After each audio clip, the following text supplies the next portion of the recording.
ओम श्री हनुमते नमः। ओम नमः भगवते वासुदेवाय नमः। तो भक्तबृंदगण आजकेर भिडियोटी रयेछे आज पालित हयेछे चैत्र पूर्णिमा एवं चैत्र पूर्णिमाय पालित हये थाके हनुमान जयंती। भगवान हनुमानेर जन्मदिन हिसेबे पालित हये थाके। एई दिन भक्तरा उपवास राखेन। प्रति बछर हिंदू मासे चैत्र मासेर पूर्णिमा तिथिते एई हनुमान जयंती पालित हये थाके। एई शुभ दिने अनेक भक्तरा एई हनुमान जयंती ब्रतटी पालन करेछेन। तार साथे अवश्यई आजकेर दिने এই হনুমান জয়ন্তীর ব্রত কথাটি শ্রবণ করবেন। তার সাথে অবশ্যই শ্রবণ করবেন এই হনুমান জয়ন্তীর রাতে বালিশের তলায় যদি এই ক্রিয়াকলাপটি করতে পারেন এবং এই হনুমান জয়ন্তীর রাতে আপনারা যদি এই 5টি কাজ করতে পারেন তারও শুভ হতে পারে আপনার পরিবারের জন্য। বিশেষ করে শ্রবণ করবেন হনুমান জয়ন্তী ব্রত কথাটি। তার সাথে এই চৈত্র পূর্ণিমায় হনুমান জয়ন্তীর রাতে বালিশের তলায় এই একটি জিনিস রেখে অবশ্যই ঘুমান। এটি করলে আপনার পরিবারে শ্রী ভগবান হনুমানের কৃপা বর্ষিত পড়বে এবং ভগবান রামের আশীর্বাদ বর্ষিত থাকবে সেই সকল পরিবারে এবং সমস্ত সুখ সমৃদ্ধি ভরে থাকবে। বিশেষ করে নেতিবাচক শক্তি দূরীভূত হবে আপনার পরিবারের থেকে। তো অবশ্যই ভক্তি সহকারে শ্রবণ করবেন হনুমান জয়ন্তীর ব্রতকথাটি এবং এই হনুমান জয়ন্তীর রাতে কোন কোন ক্রিয়াকলাপ করলে পরিবারে সুখ সমৃদ্ধি ভরে থাকবে। তো অবশ্যই ভিডিওটি আপনার জন্য অত্যন্ত গুরুত্বপূর্ণ হতে চলেছে। তো অবশ্যই বিশেষ করে এই শুভ দিনে ভিডিওটি অবশ্যই শুরু থেকে শেষ পর্যন্ত ভক্তি সহকারে শ্রবণ করবেন। আর চ্যানেলে নতুন হয়ে থাকলে দয়া করে চ্যানেলটিকে সাবস্ক্রাইব করবেন, লাইক করবেন, কমেন্টে ভক্তি ভালোবাসা শ্রদ্ধা দিয়ে জয় হনুমানের জয় লিখে দিতে ভুলবেন না এই শুভ দিনটিতে। অবশ্যই ভিডিওটি আপনারা শুরু থেকে শেষ পর্যন্ত ভক্তি সহকারে শ্রবণ করুন। আজ 2 এপ্রিল পালিত হয়েছে ভগবান হনুমানের জন্মবার্ষিক, যাকে বলা হয় হনুমান জয়ন্তী। এটি হিন্দু চৈত্র পূর্ণিমা তিথিতে পালন করা হয়ে থাকে। শুধুমাত্র পুরুষরাই ভক্তরা উপবাস পালন করেন। হনুমান হলেন কেশরী এবং অঞ্জনার পুত্র। তবে ভগবান হনুমানের জন্ম পবনদেব বা বায়ুদেবের একটি প্রধান ভূমিকা রয়েছে।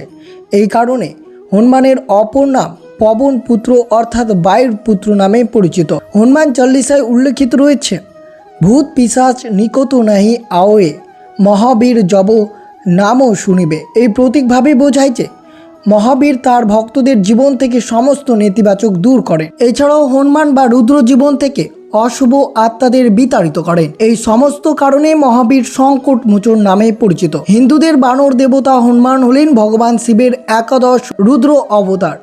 বজরংবলী তার সমগ্র জীবন ভগবান রাম এবং মা সীতার সেবায় কাটিয়েছেন। বিশ্বাস করা হয় যে হনুমান চল্লিশা পাঠ করলে স্বাস্থ্য, সম্পদ, সাফল্য লাভ করা যায় এবং সব ধরনের ভয় কাটিয়ে উঠতে সাহায্য করে। তাই বিশেষ করে এই শুভ দিনে আপনারা অবশ্যই এই হনুমান জয়ন্তীর ব্রত কথাটি এবং তার সাথে এই হনুমান জয়ন্তীর রাতে কোন কোন ক্রিয়াকলাপ করবেন তা অত্যন্ত শুভ হতে পারে আপনার পরিবারের জন্য। তো অবশ্যই ভক্তি সহকারে শ্রবণ করবেন এই বিশেষ ক্রিয়াকলাপটি। বিশেষ করে এই শুভ দিনে আপনারা ভগবান হনুমানকে প্রসন্ন করার জন্য এইভাবে পুজো অর্চনা করবেন। অবশ্যই প্রথমত লাল কাপড়ের ওপরে ভগবানের মূর্তিটি রাখবেন। কেশরী নন্দন মূর্তির কপালে সিঁদুর পরাবেন। সেই সিঁদুরটি আপনার কপালেও লাগাবেন। মহাবীরের মূর্তির সামনে ধূপকাঠি এবং মাটির প্রদীপ জ্বালাতে ভুলবেন না। এবার ভগবান হনুমানের মূর্তির ওপর পঞ্চামৃত ঢেলে দেবেন। মূর্তিটির ওপর কিছুটা জল ঢালবেন। এখন হাতে কিছুটা জল নিয়ে বজরংবলীর কাছে প্রার্থনা করবেন। আপনার ইচ্ছাটি অবশ্যই জানাবেন। অঞ্জনের পুত্রকে প্রসন্ন করতে এবং তাকে সম্মান জানাতে পবিত্র হৃদয়, মন, আত্মা দিয়ে প্রার্থনা করা অত্যন্ত গুরুত্বপূর্ণ। আপনার মনে ভালো ও নির্মল চিন্তা থাকা উচিত। এই সমস্ত আচার অনুষ্ঠান সম্পন্ন হওয়ার পর ভগবানকে ফুল, সুপারি, চাল এবং গুড় নিবেদন করবেন।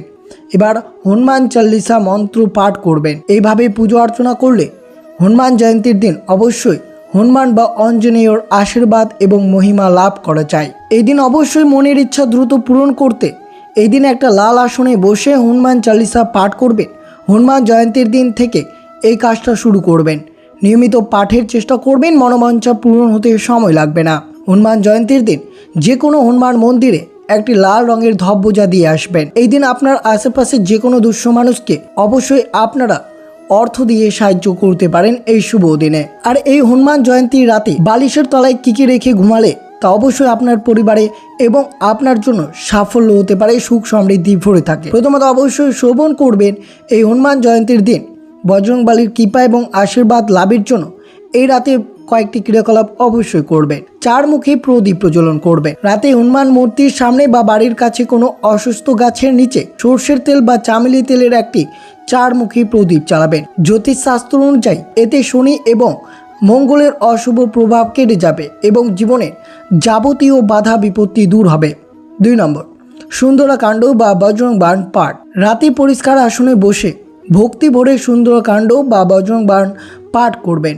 এটি মানুষের ভিতরের আত্মশক্তির বহুগুণ বাড়িয়ে দেয়। এই পুণ্যতিথির নিয়ম ও মহিমাগুলো আপনারা অবশ্যই বিশেষ করে এই শুভ দিনে যদি করতে পারেন তাহলে অবশ্যই ভগবান শ্রী হনুমানের বিশেষ আশীর্বাদ লাভ পাবেন। হনুমানজিকে অবশ্যই সিঁদুর এবং চামেলি তেলের মিশ্রণ অর্পণ করবেন। এই দিনে অবশ্যই আপনারা রাতে ঘুমানোর আগে হনুমানজির এই মহামন্ত্রটি অবশ্যই জপ করবেন। ওং রাম রামায় নমঃ 108 বার জপ করলে তা অত্যন্ত শুভ হতে পারে আপনাদের জন্য।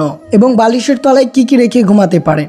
প্রথমত অবশ্যই আপনারা হনুমান চালিসা, ভয়ঙ্কর স্বপ্ন দেখা বা হনুমানজির আশীর্বাদ পেতে আপনারা হনুমান চালিসা বা আপনার প্রিয় কোনো ধর্মগ্রন্থ বালিশের তলায় রেখে ঘুমাতে পারেন। এটি এক ধরনের আধ্যাত্মিক সুরক্ষা কবচ বলেই মনে করা হয়। এই হনুমান জয়ন্তীর দিন অবশ্যই ময়ূরের পালক আপনারা বালিশের তলায় রেখে ঘুমাতে পারেন। এটি মানসিক চাপ এবং ভাগ্য সুপ্রসন্ন হন বলে বিশ্বাস রয়েছে। রাহুর অশুভ প্রভাব এবং দুঃস্বপ্ন থেকে বাঁচতে অবশ্যই এই হনুমান জয়ন্তীর দিন লোহার চাবি বা ছোট কোনো লোহার বস্তু রাখুন। এটি মনকে শান্ত করে বলে বিশ্বাস রয়েছে। এছাড়াও এই শুভ দিনে রসুন অবশ্যই বালিশের নিচে রেখে ঘুমাতে পারেন। তা আপনার জীবনের নেতিবাচক শক্তি দূর করবে এবং ঘুমের সময় চারপাশে পরিবেশকে সুরক্ষিত রাখবে। চন্দন কাঠ। চন্দন তার সুগন্ধি এবং শীতলার জন্য পরিচিত। এই হনুমান জয়ন্তীর দিন বালিশের নিচে ছোট এক টুকরো চন্দন কাঠ রাখলে মন শান্ত থাকে এবং বিভিন্ন কাজে মনোযোগ বসায়। কিন্তু বিশেষ করে মনে রাখবেন আপনারা বালিশের তলায় কখনোই ছেঁড়া কাগজ, ঘড়ি রাখা উচিত নয়। এগুলো ঘুমের ব্যাঘাত ঘটে এবং নেতিবাচক শক্তি তৈরি করে। সবচেয়ে প্রয়োজনীয় জিনিস হচ্ছে এই হনুমান জয়ন্তী অর্থাৎ বজরংবলীর উপর অটুট বিশ্বাস এবং সৎ চিন্তা নিয়ে ঘুমাতে গেলে আপনার এবং আপনার পরিবারের সবার সুরক্ষিত এবং সকলের মনস্কামনা পূর্ণ হবে। কিন্তু অবশ্যই আপনারা ভয়কে জয় করতে চাইলে বজরংবলীর কৃপা সবসময় আপনার পরিবারের উপর বজায় থাকবে, যদি বিশেষ করে এই ক্রিয়াকলাপটি মনে ভক্তি নিয়ে করা হয় তো। আর অবশ্যই আজকের দিনে শ্রবণ করবেন হনুমান জয়ন্তীর ব্রত কথাটি, যেটি সকল ভক্তদেরকে একবার হলেও শ্রবণ করা উচিত আজকের দিনে। তো অবশ্যই আপনারা শ্রবণ করবেন হনুমান জয়ন্তীর ব্রত কথাটি। যে ব্যক্তি চৈত্র মাসের পূর্ণিমা তিথিতে শ্রী হনুমানের এই জন্মকথা বা বাল্যলীলা ভক্তি ভরে পাঠ করেন বা শোনেন, তার জীবন থেকে ভূত প্রেত পিশাচ রোগ শোক এবং যাবতীয় ভয় দূর হয়। বজরংবলীর কৃপায় জীবনের সাহস বল বুদ্ধি এবং বিদ্যা লাভ হয়। অন্তিমে পরম প্রভু শ্রীরাম চরণে স্থান মেলে। তো অবশ্যই ভক্তি সহকারে শ্রবণ করুন আজকের দিনে হনুমান জয়ন্তীর ব্রত কথাটি। বহুকাল আগের কথা, স্বর্গের এক অপ্সরা ছিলেন, তার নাম ছিলেন পুঞ্জিক স্থলী। একদিন তিনি অহংকার বশত এক তপস্বী ঋষির ধ্যান ভঙ্গ করার চেষ্টা করেন এবং বানরের মতো অঙ্গি ভঙ্গি করে তাকে উপহাস করতে থাকেন। ঋষি এতে অত্যন্ত ক্রুদ্ধ হয়ে তাকে অভিশাপ দেন যে বানরের রূপ ধরে তুই আমার ধ্যান ভঙ্গ করলি, মরতে গিয়ে তুই বানরই জন্ম নিবি। পুঞ্জিক স্থলী নিজের ভুল বুঝতে পেরে কান্নায় ভেঙে পড়েন এবং ঋষির চরণে পড়ে ক্ষমা প্রার্থনা করেন। তখন ঋষি শান্ত হয়ে বলেন, অভিশাপ তো ফেরানো যাবে না, তবে তুই বানর কুলে জন্ম নিলেও তোর রূপে হবে অতুলনীয় এবং তোর গর্ভে স্বয়ং দেবাদিদেব মহাদেবের এক অংশ অবতার হিসেবে জন্ম নেবে।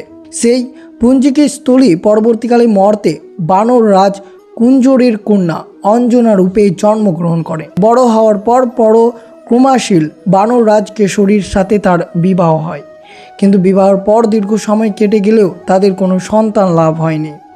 সন্তান লাভের আশায় মাতা অঞ্জনা অত্যন্ত দুঃখিত হয়ে মতঙ্গ ঋষির কাছে যান। ঋষির পরামর্শে তিনি পম্পা নদীর তীরে গিয়ে দেবাদিদেবের মহাদেবের উদ্দেশ্যে 12 বছর ধরে এক পায়ে দাঁড়িয়ে কঠোর তপস্যা শুরু করেন।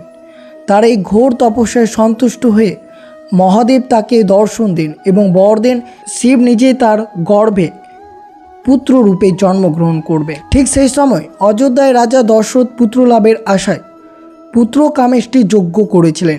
যজ্ঞের পর অগ্নিদেব প্রসন্ন হয়ে রাজাকে একটি দিব্য ক্ষীর বা পায়েসের পাত্র প্রদান করেন। রাজা সেই ক্ষীর তার 3 রানীর মধ্যে ভাগ করে দিচ্ছিলেন। এমন সময় একটি চিল ছো মেরে রানীর হাত থেকে সেই ক্ষীরের একটি অংশ নিয়ে উড়ে যায়। চিলটি যখন উড়তে উড়তে মাতা অঞ্জনার আশ্রম ওপর দিয়ে যাচ্ছিল, তখন মহাদেবের আদেশে পবনদেব এক প্রবল দমকা হাওয়ার সৃষ্টি করেন। ফলে চিলের মুখ থেকে সে দিব্য ক্ষীরের অংশটি সোজা মাতা অঞ্জনার খোলা অঞ্জলিতে এসে পড়ে। শিবের ইচ্ছায় ও পবনদেবের আশীর্বাদে অঞ্জনা সেই ক্ষীর প্রসাদ হিসেবে গ্রহণ করেন। এর ঠিক 9 মাস পর চৈত্র মাসের শুক্লপক্ষের পূর্ণিমা তিথিতে মঙ্গলবারে চিতা নক্ষত্রে মাতা অঞ্জনার গর্ভে এক অতি তেজস্বী বানর শিশুর জন্ম নেয়। পবনদেবের আশীর্বাদে জন্ম হওয়ার তার নাম পবনপুত্র বা মারুতি। এটাই ছিল মহাদেবের 11তম রুদ্র অবতার। মারুতির জন্মের পর একদিন মাতা অঞ্জনা তাকে ফুলকুটুরিতে রেখে ফল আনতে বনে যান। এদিকে শিশু মারুতির ভীষণ খিদে পায়। আকাশে উদীয়মান লাল সূর্যকে দেখে তিনি ভাবেন সেটা হয়তো কোনো সুস্বাদু রসালো ফল। এক লাফে তিনি মহাকাশে পৌঁছে যান এবং সূর্যদেবকে গিলে ফেলার উপক্রম করেন। সেদিন ছিল সূর্যগ্রহণ, তাই রাহু সেখানে উপস্থিত ছিল। মারুতির এই বিশাল তেজ দেখে রাহু ভয় পেয়ে দেবরাজ ইন্দ্রের কাছে ছুটে যায়। দেবরাজ ইন্দ্র তার বাহন ঐরাবতে চড়ে সেখানে আসেন এবং ক্রুদ্ধ হয়ে শিশু মারুতির ওপরে নিজের অব্যর্থ অস্ত্র বর্জ্য নিক্ষেপ করেন। বর্জ্যের প্রচণ্ড আঘাতে মারুতির বাঁ দিকের হুনু ভেঙে যায় এবং তিনি জ্ঞান হারিয়ে পৃথিবীতে আছড়ে পড়েন। নিজের প্রিয় পুত্রের এই দশা দেখে পবনদেব অত্যন্ত ক্রুদ্ধ হন। তিনি সমগ্র সৃষ্টির বায়ু প্রবাহ বন্ধ করে দেন। বায়ুর অভাবে ত্রিভুবনে হাহাকার শুরু করে যায়। প্রাণীদের প্রাণ ওষ্ঠাগত হওয়ার উপক্রম। তখন ব্রহ্মা, বিষ্ণু, মহাদেব সকল দেবতারা পবনদেবের কাছে ছুটে আসেন।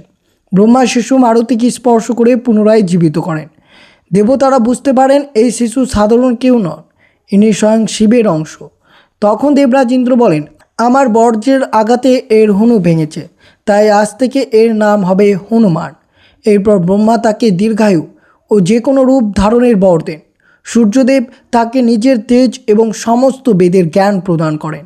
যমরাজ বর দেন যে হনুমান কখনো তার দণ্ডিত হবেন না এবং বিশ্বকর্মা বলেন তার তৈরি কোনো অস্ত্র হনুমানকে ভেদ করতে পারবে না। এইভাবে সকল দেবতার আশীর্বাদে তিনি হয়ে ওঠেন অজেয়, অমর, মহাবীর ও বজরংবলী। এইভাবে তার দিব্য লীলা কীর্তন শেষ হয়। তো এই ছিল ব্রত কথাটি।